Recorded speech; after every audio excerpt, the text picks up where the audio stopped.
Alam mo ba, Joy, kung ano man ang dulo nitong simula ng serye natin, gusto ko lang din kunin tong pagkakataon na sabihin sa'yo na kung ano man tong nasimulan natin at kung ano man ang dulo ng love team natin, gusto kong sabihin sa'yo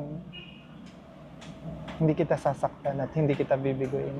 Hawakan mo ang aking kamay. Alam kong medyo parang mabilis para sa'yo pero or magulo. May katanungan ka sa isip mo, siguro gusto ko lang talagang maging assured ka na